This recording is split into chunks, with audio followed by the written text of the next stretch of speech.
In 2013, Microsoft announced the Xbox One console to the gaming world with disastrous results.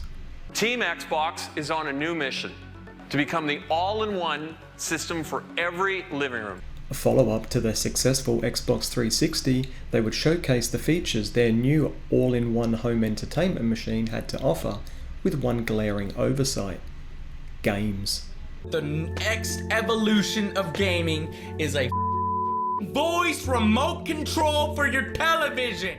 The backlash was immediate, and 6 weeks later, Don Matrick, president of Microsoft's entertainment business and spearhead of the new console, was gone.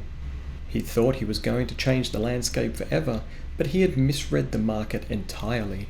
Xbox needed to win back the goodwill they had lost, and Phil Spencer was the person to do it. Spencer was an industry veteran, but more importantly, he was a gamer with big ideas. We know that exclusive games from our Microsoft studios are what originally turned so many of us into Xbox fans. The correlation between software and hardware sales is known as the tie ratio. Across the last console generation, which lasted independently for around 8 years, the ratio of games players bought was less than 10. We heard from people who said buying multiple $70 games is actually just economically not possible. Game Pass was born out of Project Arches, which had been looking at bringing the first game rental service to a console's digital platform. During this development, Spencer had kept his eye on the growth of giants. Netflix and Spotify had disrupted the entertainment industry in a fundamental way, and Spencer wondered if Xbox could do the same. With all of the things that we're trying to go do, creating Game Pass was a decision that was going to be disruptive to the industry. Seizing the opportunity, Phil Spencer intended to get more games into more players' hands than ever before, and at a fraction of the price. A subscription service of this scope had never been attempted in the sector before, and it wasn't without its skeptics, even within Microsoft itself. But with an eye ever on the future, Phil Spencer wouldn't take no for an answer. He had wrestled the Xbox brand back from the brink, and all he asked for was a little more faith. Negotiating deals with developers and publishers was going to be no easy feat. Spencer made deals on a case-by-case basis, primarily revolving around game usage. This was a sticking point for some, as they feared getting burned by creative accounting. Spencer made a commitment to evolve the model over time as the view became clearer in this new uncharted landscape.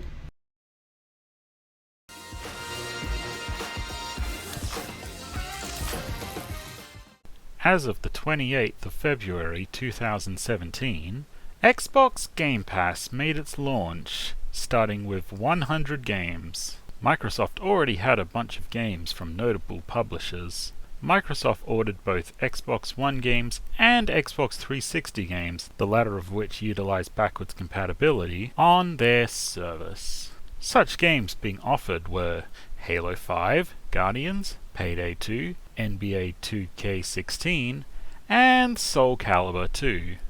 Hey, welcome to Game Pass. How can I help you? We'll take Halo and Gears of War. Get Banjo-Kazooie. You can get all of these, and it's just $9.99 a month. What?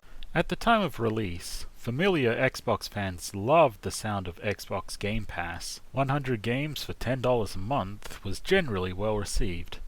Some liked the aspect of not having to take their kids back to the game store. Developers were often on the other side of the debate, garnering lukewarm to negative opinions.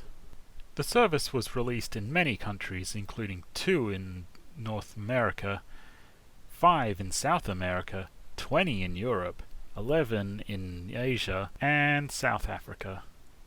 EA Games, on the other hand, didn't participate in the Xbox One Game Pass, as they took Microsoft's idea and used it with their own games. This turned out to be EA Play. Nowadays, EA Play is bundled with certain forms of Xbox Game Pass, but we're getting ahead of ourselves.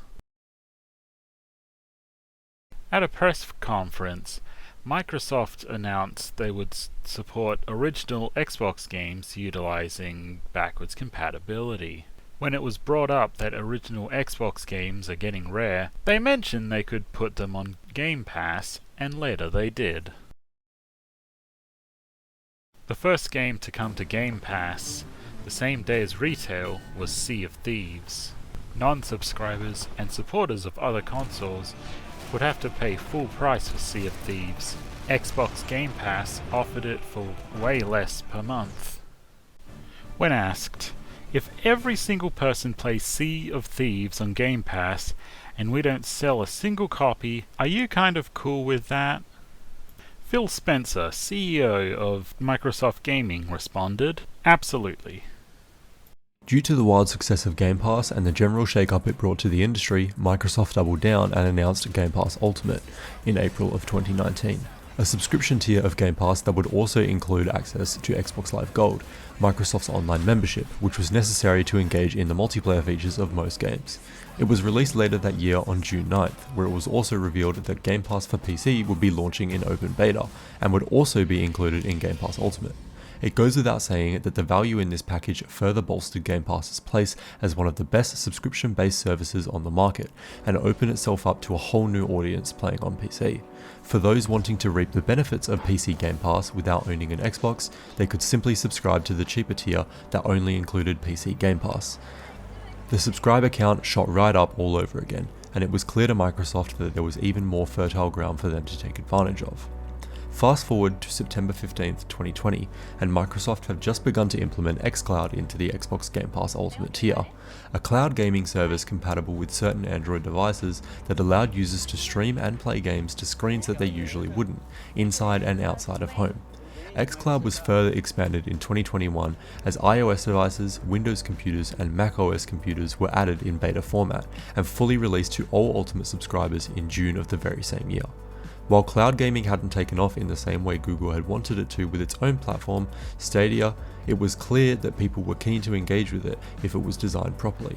Not only was xCloud included as a bonus for those already subscribed, but it was implemented brilliantly, providing players with extra flexibility and fluidity in regards to how, when, and where they consume their games.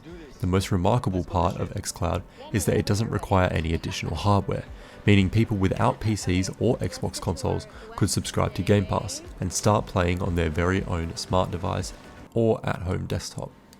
While certain industry behemoths were initially apprehensive in regards to the prospect of Game Pass and its sustainability, it didn't take long for some of them to double back on their position in order to jump on the train. In September of 2020, Microsoft partnered with Electronic Arts to integrate their very own subscription service into Game Pass for consoles and xCloud. PC was due to follow soon afterwards. Despite all of these new additions and an increasing alluring value proposition, Game Pass hasn't risen in price, and Phil Spencer has reinforced that Game Pass is completely sustainable and won't be seeing any price changes in the near future. In the years that Game Pass has made its way to the top, the other big two industry giants, Sony and Nintendo, are yet to have proper competition for a service of this caliber. While there's nothing but rumours in regards to what Sony is cooking up for competition, they're going to have to do a whole lot to compete with the value offering that Game Pass is currently proposing. With the launch of the PS5, PlayStation Plus subscribers can access a small library of the PlayStation 4's most well-received titles, but this is a minute offering when you compare it to the hundreds of titles available on Game Pass, first-party titles included. Nintendo, meanwhile, offers something similar, where you can access a limited library of their older games if you're subscribed to Nintendo Switch Online. This has recently expanded further with the addition of Nintendo 64 games, but it remains to be seen whether or not Nintendo will look to include current releases on a similar service. As of right now, and for the foreseeable future, Game Pass is completely unmatched in its niche and value proposition, and that is why it disrupted the industry when it came out and still is today.